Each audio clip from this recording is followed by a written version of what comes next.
Hello, hello, hello. Good afternoon, good day. Is it maybe good morning, good evening? From wherever you are joining in the world, you are welcome to my space.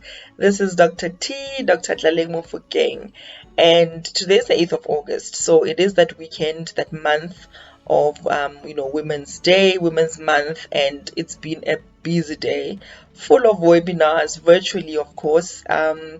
And after speaking about three or four of these for today, I thought to myself, wow, wow, we've come so far. And I'm having this conversation with myself, right? And it just got me thinking about an essay that I actually wrote about 2.5 years ago now. And it was supposed to give a personal insight, or at least an insight to my personal journey of how I became Dr. Tlaleng, Dr. T, that speaks about sex and sexuality in the ways that I do. And it's a fascinating, even for me, right, about how I was able to turn my activism as a young person and who was moved by personal issues of being a young black woman in South Africa and bring those politics in how I view the world, but also on how I practice medicine as a science. And I'm going to just share with you this essay today. I hope you enjoy listening to my journey and some of the thoughts that I had and motivations for why I do the work that I do. And yesterday was the 7th of August, and we were celebrating my 1-year book anniversary. You guys know the book, yeah, this one. And again, got me reflecting, about how far a person has come in terms of just talking openly about sex to now writing a whole book about it and celebrating, a 1-year anniversary. And I would love to hear your guys' thoughts, what you feel and think about, the essay I will share with you, and of course the book and what impact it has had, on your life and your worldview in general. And of course, any upgrades to your sexual life. I would love to know about those too. Without going, for far too long, just remember to subscribe and turn on the notifications button so that when there's future videos, you get notified as soon as they drop, when they're still hot. So I'm going to go straight into that essay that I wrote. It was in 2010, 2 years after graduating from medical school, that I was working on the West Rand townships of Johannesburg. As a response to the HIV epidemic, there was a public campaign across the country, and the district I was working in was one of the hubs of activity to get more peer educators enrolled into an HIV program that was running into the local community. This was a time when South Africa was engaged in finding more creative ways of accessing more young people to do voluntary HIV testing as part of the prevention HIV messaging. Much was being said about reducing risky behavior, and still very technical in approach in terms of just looking at risk reduction, when you're looking at wider public health campaigns. Clinics were labeled youth-friendly, but not much focus in terms of training healthcare professionals to deliver that youth-friendly service that are able to incorporate then issues of sexuality, gender, and sexual pleasure in consultations with young people. As a young 20-something-old then, even I, with all the medical knowledge, felt that the approach was stigmatizing of young people having sex, and sex was something that became, or it was looked at as inherently diseased and inherently risky. This was not just a feeling. Research has shown that many healthcare providers do not talk to their adolescent patients about sexual health issues during primary health consultations. When conversations do occur, they are usually very brief. In one study, believe it or not, conversations around sex and sexuality with patients aged between the ages of 12 and 17 lasted an average of 36 seconds. So by the end of the first few months of working at this particular clinic as the resident medical officer, I noticed that there were more young women and men waiting at the car parking lot than they were consulting in the clinic with me. The conversations we were having were casual. These young people were not acutely ill, and once that initial ice broke, we swiftly moved on to chat about girlfriends and boyfriends, how to break up with someone, how to say no to sex when you feel you are not ready, sexual pleasure, especially the issues around, vaginal care and the different parts of the vulva. A young woman had asked me if it's true that masturbation caused one to lose ability to be sexual or to have pleasurable sex in the future. Another would ask if it's normal to have vaginal dryness. Their preference, though, for the car park persisted for as long as I worked at the clinic and soon became something that I looked forward to myself. I often joke about how I did not know exactly when I became the sex doctor, but these young people had a very big part to play. I do not recall ever being awkward or shy to talk about sex or sexual health related topics, and for that I have my mother to credit. She was always open about sex, about relationships, and would often have these so-called sex talks in a very nonchalant manner, and I think it was her that made me so comfortable with my own sexuality, and thus then the ability to share knowledge in a non-judgmental manner really came from those interactions I had with my own mother. I think I also looked like the young people in the clinics. I spoke like them. I used the same slang as they did. And so it was easier, I think, for them to connect with someone they felt they could, identify with. And beyond just age, I think there's something to be said about the style and the manner of communicating. In South Africa, recent data shows that digital media and access to mobile phones is growing exponentially. And with an expected mobile internet penetration of 52.3% in 2016, and this was set to increase to 77.8% in 2021. It couldn't be that I could ignore these statistics. I couldn't be everywhere I needed to be. My contract ended with the clinic, and I had to find a way to reach as many young people as I could. And so I had to find them where they are at. And based on that research and other research has shown that digital media, including social networking sites, apps, and text messaging services, are increasingly being used to reach adolescents and young people with sexual health interventions. And some of the studies have actually demonstrated efficacy in improving knowledge and behavior across a range of sexual health outcomes. So this is how my journey started, with a cell phone and mobile data. And I was able to really be deliberate about how I was contributing to South Africans' landscape of medical health, but particularly sexual health, but also finding global partners and campaigns, right, as a sexual health expert across other multiple platforms: radio, television, print, and of course social media. You guys know this, right? You know this very well. The Twitter account, I'm always on the streets, always buzzing with requests for information, referrals, especially around sex and sexuality and reproductive health services. So I started to contribute to the Sunday Times newspaper and have been published across, a range of other media houses in South Africa, and was on Kaya FM for about 3 years, Metro FM also for about a year, doing a weekly sexual health show and contributing to the radio, programming in South Africa. One does not always know how to measure impact of such initiatives. Working alone, mostly on digital platforms, and what started off as an extramural activity for me quickly became quite serious. I was recognized, as a brand of a health communicator, and in 2016, I earned an award called the 120 Under 40, a new generation of leaders in family planning.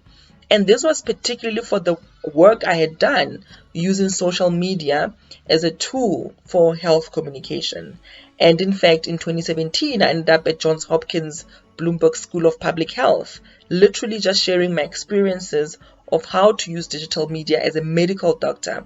And I remember the theme of that webinar was titled Build and Trust One Tweet at a Time. And that for me, I think, was one of the turning points, because when your peers in the health sector, and particularly Johns Hopkins School of Public Health, give you that recognition, it's almost like a high five of sorts, to be like, you're doing amazing, keep doing that. And so that's when I became even more and more deliberate about my presence, firstly online, but then also how I use my presence for the greater good. And then in 2018, I expanded to being a host and associate producer of a television show called Sex Talk with Dr. T. Most of you still remember it as Thrills with Dr. T on Moja Love.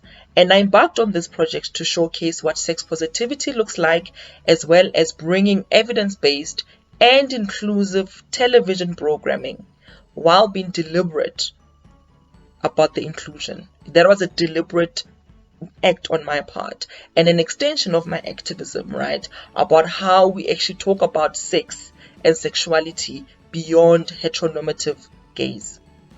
The educational aspect of the edutainment covered topics from sex work decriminalization, to human rights law and using human rights standard, to protect and to promote access, to healthcare services, as well as issues of, global health and financing, and of course the issues of medical care and clinical services. And my approach over the years has been to elevate sexual pleasure to its rightful place.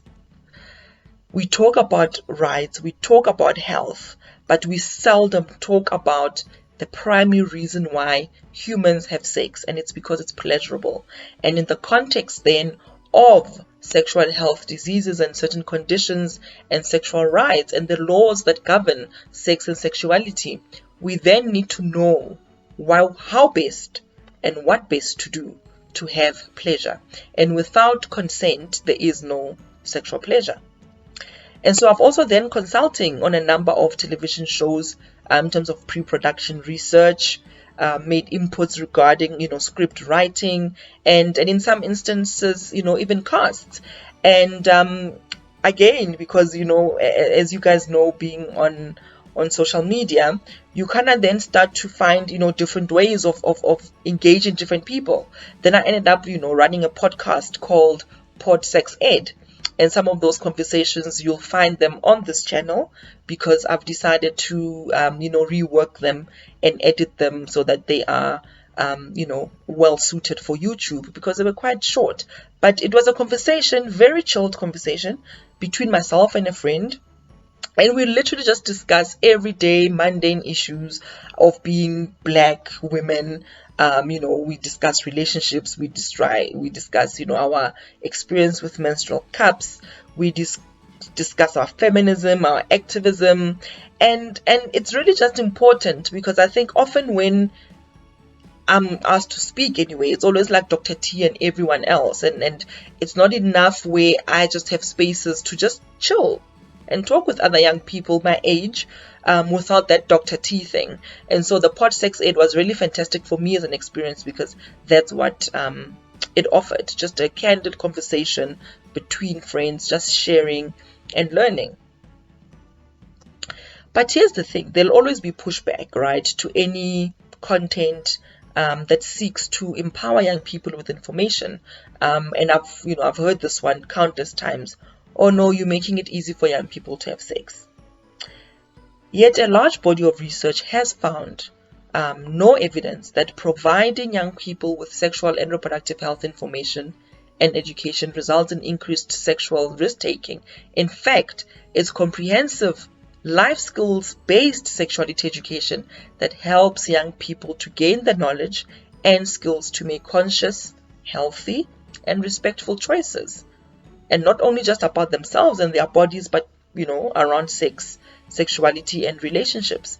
And it's important to look at the issues of comprehensive sexuality education as a life skill. The same way that you learn about the rules of the car, you learn how to inspect a car before you drive, you learn about safety, you learn about the rules of the road. Same with sex and sexuality. You need comprehensive information to assist you for when that time comes that you make a decision to have sex, that you actually have, the right information. And also, as recommended by the American College of Obstetricians and Gynecologists Committee, they have a committee on adolescent health care. And they say that programs should not only focus on reproductive development, which many of our life orientation does, or only just prevention of STIs and unintended pregnancy, but also teach about forms of sexual expression, healthy sexual and non-sexual relationships, very important, because a lot of life orientation and other teachings only focus on healthy sexual relationships, but we actually need to start talking about healthy non-sexual relationships, gender identity and sexual orientation, and assist young people with issues of communication, recognizing and preventing sexual violence. It's very important to also start having the issues around rape and rape culture, issues of power dynamics within relationships, and that's why the non-sexual relationship discussion is also important, because we know that violence is not only limited to sexual relationships. Issues of consent and decision making are important, and so these are some of the key elements that should make, or at least inform, some of the comprehensive sexuality education that young people are receiving. So it's with this in mind that my work is really just dedicated, very simply, to ensuring that programs and health systems link sexual health, sexual rights, and sexual pleasure. And in fact, my work as a board member of the Global Advisory Board on Sexual Health and Well-being is geared on actually presenting this triangle, that's what we call it, between sexual health, sexual rights, and sexual pleasure as equal components to healthy and well lives, so that we don't only overemphasize sexual health and disease processes, so that we don't ignore the issue of sexual rights and the fact that in many countries around the world, being who you are and loving who you love and having the types of sex you are having actually is criminalized. Even adolescent health is criminalized in some countries. And that's why we have to talk about sexual rights, because you have to be protected to experience your human rights in their fullness.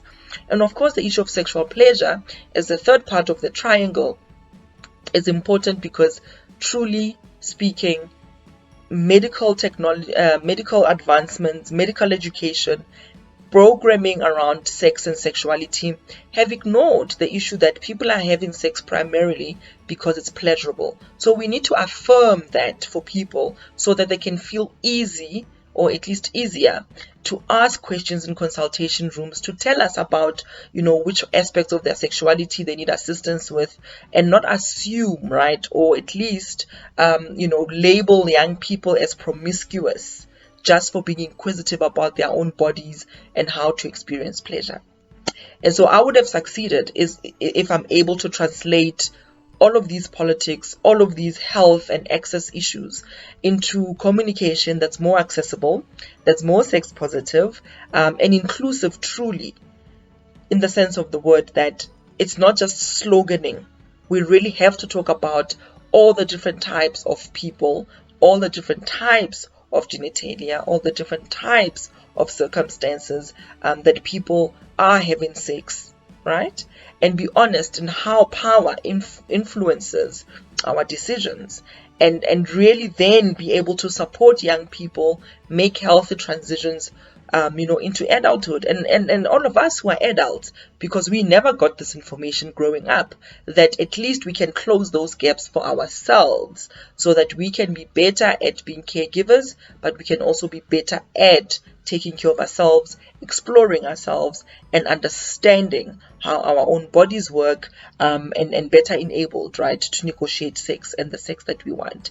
And so I thought I would give you just that little bit of an insight of how I got to be Dr. T, the author of a book that has done some amazing things in the last year, and to say, I'm glad that, I'm finally on YouTube, so you can look forward to more and more of these types of discussions, and feel free to also, in the comment section, let me know what you look forward to hearing, you want me to discuss, And yeah, I'm quite open to ensuring that this space works for me as much as it works for you. And thank you very much for making this book an amazing part of our history. It's been a really fulfilling year for me personally. And just to say thank you very much. And we will see each other very soon. Remember to subscribe, share the video, share the link, tweet, Facebook, WhatsApp. You know what it is. You know how it is. Let's spread the love. Let's spread the positivity, and let's help each other and hold each other along as we try and navigate some really, challenging times in our lives, and make sure that our sexuality and sexual health, is taken care of. And yeah, this was lovely. I hope you guys enjoyed it. It's Dr. Tlaleng, Dr. Tlaleng Mofokeng, Wana Kwa. It's goodbye.